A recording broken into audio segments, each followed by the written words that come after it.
નમસ્કાર. હવે આપણે થિયરીમાં આગળ વધીએ. જોઈએ આપણો નવો ટોપિક હાઇડ્રોજન પરમાણુના રેખીય વર્ણપટ. આપણે હાઇડ્રોજન પરમાણુના વર્ણપટમાં થોડીક વાત કરી ગયા છીએ, ઉત્સર્જન વર્ણપટ, શોષણ વર્ણપટ વિશેની વાતોમાં.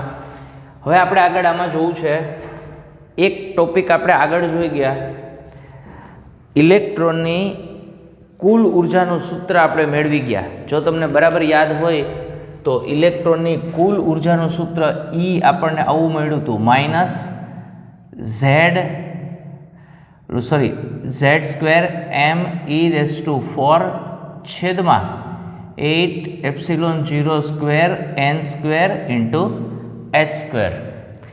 હાઇડ્રોજન પરમાણુ માટે આપણે વાત કરતા હોઈએ ત્યારે હાઇડ્રોજન પરમાણુનો પરમાણુ ક્રમાંક Z બરાબર 1 લેવામાં આવે. હવે બોહરના અધિતર્ક જોઈ ગયા આપણે. એમાં ત્રીજો અધિતર્ક એવો હતો, જ્યારે પરમાણુ વધારે ઉર્જાવાળી કક્ષામાંથી ઓછી ઉર્જાવાળી કક્ષાની અંદર સંક્રાંતિ કરે ત્યારે ઉર્જાના તફાવત જેટલી આવૃત્તિવાળા ફોટોનનું ઉત્સર્જન કરે. અત્યારે ધારો કે હું તમને એવી વાત કરું કે આ Ni ઉર્જાવાળી અવસ્થા, Ni ઊંચી ઉર્જાવાળી અવસ્થા, આ ઊંચી ઉર્જાવાળી અવસ્થા, એમાંથી NF નીચી ઉર્જાવાળી અવસ્થા, આ નીચી ઉર્જાવાળી અવસ્થા, એમાં ઇલેક્ટ્રોન સંક્રાંતિ કરે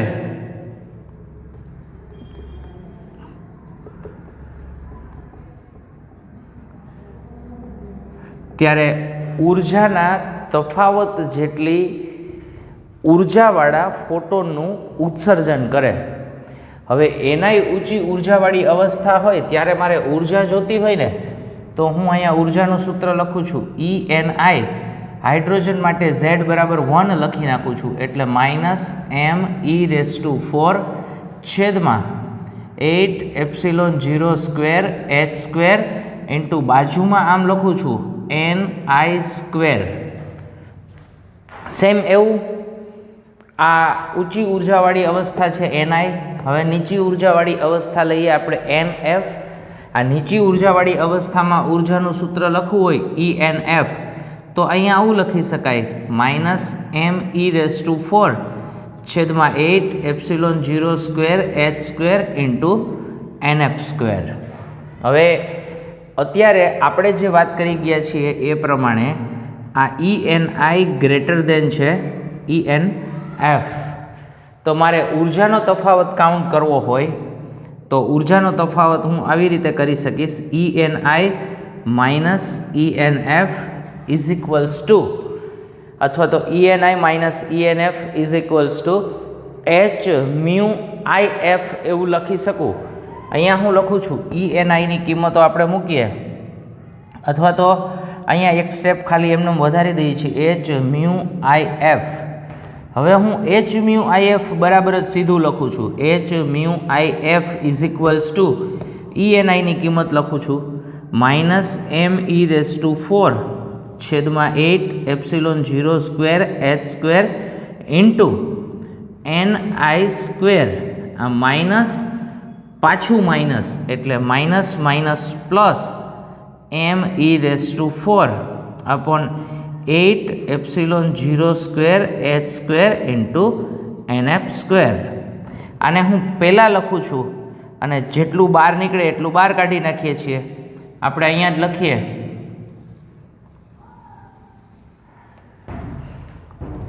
આ નીચી ઉર્જાવાળી અવસ્થા છે એને હું અહીંયા લખી નાખું છું, એટલે NF આ નીચી ઉર્જાવાળી અવસ્થા થઈ જશે. હવે h⁴ ઇઝ ઇક્વલ્સ ટુ, આ પ્લસવાળું સ્ટેપ છે પહેલાં લખી નાખીએ છીએ આપણે, એટલે અહીંયા લખી નાખું છું me⁴, કોમન કાઢી નાખીએ જેટલું નીકળે એટલું, 8ε02h² બ્રેકેટની અંદર 1/NF² -1/Ni². હવે જોજો બરાબર, હું મ્યુ આઈ એફને સૂત્રનો કરતા બનાવવું તો h સામેની સાઈડ જશે me⁴/8 h ક્યુબ અહીંયા 1/nf² -1/ni². હવે તમારી પાસે એક સૂત્ર છે c બરાબર મ્યુ લેમડા વાળું, c બરાબર mu I F into lambda I F. હવે મારે મ્યુ આઈ એફને સૂત્રનો કરતા બનાવવો હોય, આ મ્યુ આઈ એફને સૂત્રનો કરતા બનાવવું તો થઈ જશે c/લેમડા આઈ એફ. હવે મ્યુ આઈ એફની જગ્યાએ હું મૂકી દઉં છું આ c/લેમડા I F is equals to me⁴/8 h cube બ્રેકેટની અંદર 1/nf² -1/ni².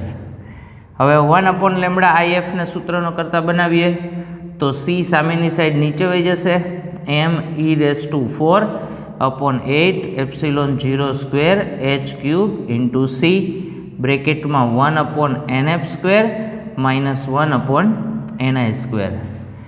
આ સમીકરણ છે એ રીડબર્ગ અચળાંકનું સૂત્ર છે. આ એના બરાબર આપણે r લખી શકાય me⁴/8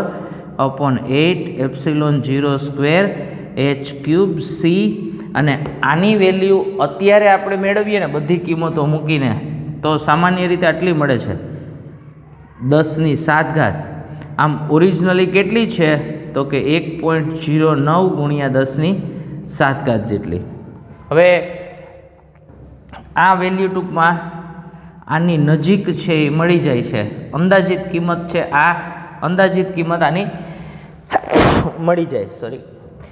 હવે ફરીથી અહીંયા હું આરની કિંમત મૂકું છું એટલે 1/લેમડા I F is equals to r બ્રેકેટની અંદર 1/nf² -1/ni². તો આ આપણને સૂત્ર મળ્યું તરંગ સંખ્યાવાળી વાત, અથવા તો 1/લેમડાનું સૂત્ર 1/લેમડા I F is equals to r 1/nf² -1/ni². હવે આપણે અલગ અલગ વર્ણપટ શ્રેણીઓ જોઈ ગયા છીએ. એ વર્ણપટ શ્રેણીઓ પ્રમાણે તમે આમાં આગળ કામ કરી શકો. જોઈએ આપણે હમણાં એમાં પણ ફરીથી પાછી થોડીક વાત કરી દઈએ આની, તમને એકદમ દાખલાની જેમ યાદ રહી જશે થિયરી.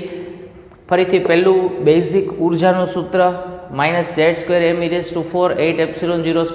h². બહુ કાંઈ છે નહીં, વધારે ઉર્જાવાળી કક્ષા ni, ઓછી ઉર્જાવાળી કક્ષા nf, એ બે માટે ઉર્જાનું સૂત્ર લખી નાખો, બંનેની બાદબાકી કરો, તફાવત જેટલી ઉર્જાવાળી આવૃત્તિનો ફોટોનનું ઉત્સર્જન થાય એટલે h⁴ બરાબર કિંમત મૂકો.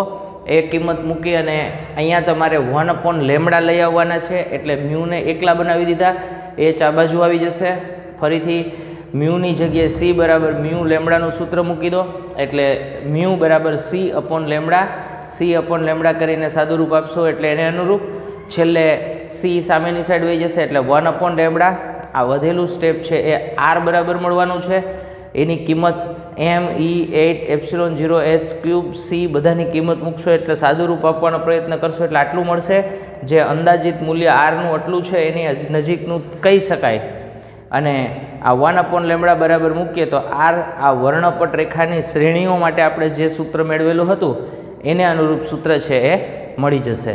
હવે આ સૂત્ર પ્રમાણે આપણે આગળ વધીએ. આપણો જે ટોપિક છે રેખીય વર્ણપટવાળી વાત છે એમાં જોજો બરાબર. હું અહીંયા 1/લેમડા વાળું સૂત્ર છે તો તમે આગળ બધી સિરીઝ શીખી ગયા છો, તમને સિરીઝ યાદ રાખવા માટેનો શોર્ટકટ પણ આપણે શીખવાડેલો છે.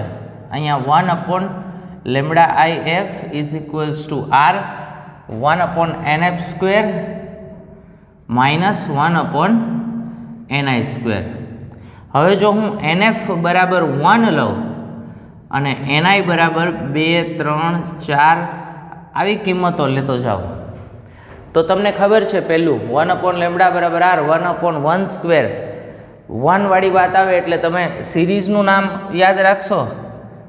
આપણે આવી રીતે શોર્ટકટ આપ્યો તો તમને અહીંયા 1, 2, 3, 4, 5 આ લાઇમેન, બામર, પાસ્ચન, બ્રેકેટ અને fund.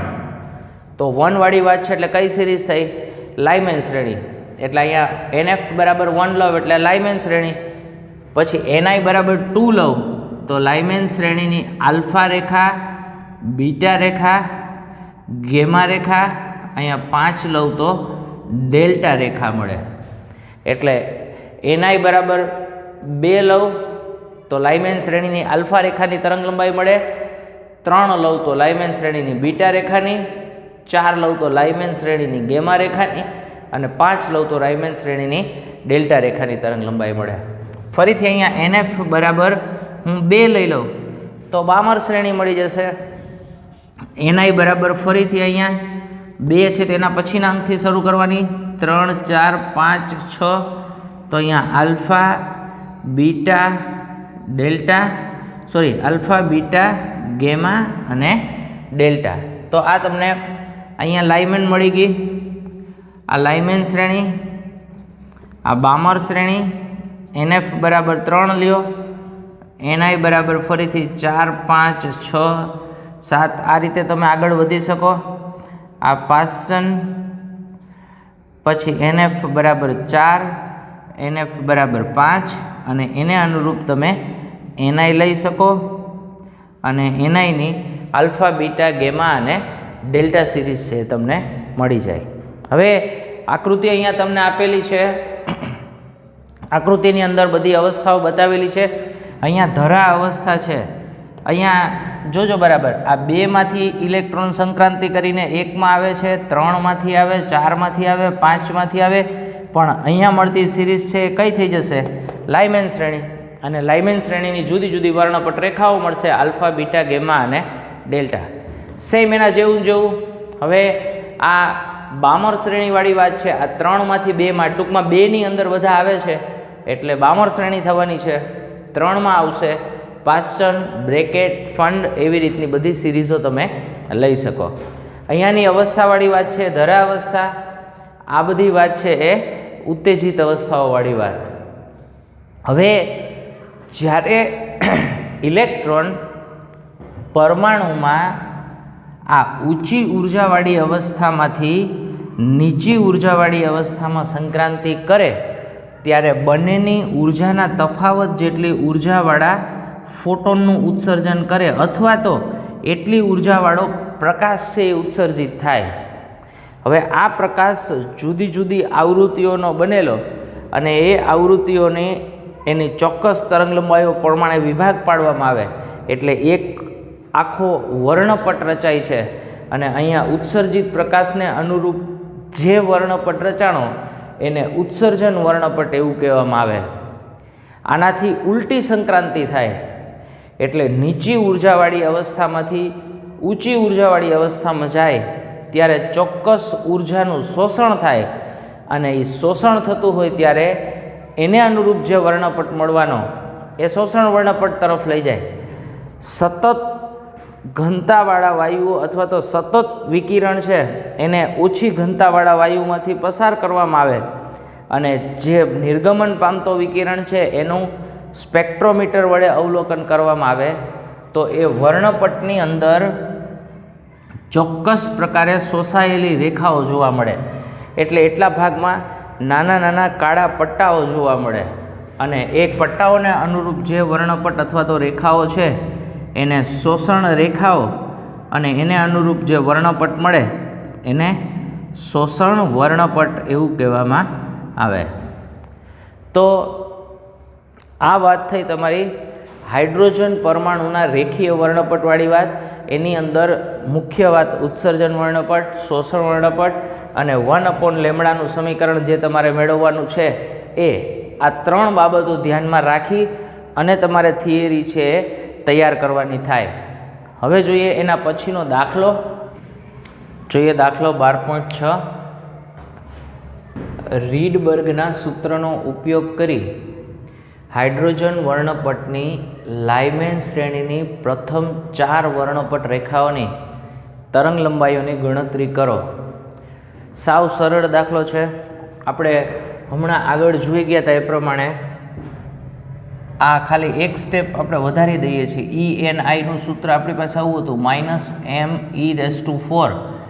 Upon 8 epsilon 0 square h square into ni square. ENFનું સૂત્ર આવું હતું -ME⁴ upon 8 epsilon 0 square h square into nf square. ENI minus ENF એટલે આપણી પાસે આવું સૂત્ર આવ્યું હતું. અહીંયા માઇનસ માઇનસ પ્લસ થઈ ગયું હતું. આ ME⁴ upon 8 epsilon 0 square h square ब्रेकेटમાં 1 upon nf square minus 1 upon ni square. આના બરાબર આપણે લખ્યું હતું h म्यू आई f ફરીથી ME⁴ upon 8 epsilon 0 square h square. હું સ્પીડમાં લખું છું, આપણે મેળવી ગયા છીએ એટલે ni સ્ક્વેર. હવે મ્યુની જગ્યાએ c upon lambda I f એટલે ME⁴ upon 8 epsilon 0 square h square 1 upon nf square minus 1 upon ni square. હવે આપણે તો જોઈ છે lambda I f is equals to ME⁴ upon 8 epsilon 0 square h cube into c 1 upon nf square minus 1 upon ni square. હવે ટેક્સ્ટબુકની અંદર એવું કર્યું છે, આની કિંમતો જુદી લીધી છે ને બધું સાદું રૂપ આપ્યું છે. તમે ડાયરેક્ટ આની કિંમતો આપેલી છે, આપણે 1.03 × 10⁷ લીધું હતું, એ લઈને પણ કરી શકો. હવે હું આ સમીકરણને હજી અહીંયાથી આપણે આગળ સાદું રૂપ આપીએ 1 upon lambda I f is equals to r 1 upon nf square minus 1 upon ni square. ફરીથી 1 अपॉन લેમ્બડા आई f આનું સાદુરૂપ 1.03 × 10⁷ મળ્યું હતું આપણને. અહીંયા લાઇમેન શ્રેણી છે એટલે nf બરાબર 1 જ લેવાનું થશે, માઇનસ 1 अपॉन ni સ્ક્વેર એટલે 1 upon lambda I f is equals two 1.03 × 10⁷. અહીંયા ni square minus 1 upon ni square. આને સમીકરણ બી કહી દઉં છું. હવે હું સમીકરણ બીમાં ni બરાબર 2 લઉં ને તો લાઇમેન શ્રેણીની આલ્ફા રેખા એની તરંગ લંબાઈ મળશે. 3 લઉં તો બીટા રેખા, 4 લઉં તો ગેમા રેખા અને 5 લઉં તો ડેલ્ટા. એટલે આ 2, 3, 4 અને 5ની કિંમતો મૂકી સાદુરૂપ આપીએ અને દરેક વખતે તરંગ લંબાઈ લેમ્બડા છે એ ગોતવાની, 1 अपॉन લેમ્બડા નહીં. તમારે શું ગોતવાનું છે? તરંગ લંબાઈ લેમ્બડા. એટલે ટૂંકમાં આનું સાદુરૂપ આપો, એનું વ્યસ્ત કરી નાખશો એટલે તમને મળી જશે લેમ્બડા IF. એટલે થઈ જશે આપણો દાખલો 12.6 રીડબર્ગ સૂત્રનો ઉપયોગ. એટલે આ સૂત્રનો ઉપયોગ થઈ ગયો. હાઇડ્રોજન વર્ણપટમાં લાઇમેન શ્રેણી, અહીંયા 1 લઈ લીધું છે એટલે લાઇમેન સિરીઝ થઈ જશે. પ્રથમ 4 વર્ણપટ રેખાઓ એટલે આ પ્રથમ 4 વર્ણપટ રેખાઓ થઈ જશે, આલ્ફા રેખા, બીટા રેખા, ગેમા રેખા અને ડેલ્ટા રેખા. તો સાદુરૂપ આપશો એટલે તમારે આના ઉપરથી સમીકરણ બીમાંથી તમારે લેમ્બડા મેળવવાનો છે. એટલે દરેક વખતે તમને લેમ્બડાનો જવાબ છે એ મળી જશે.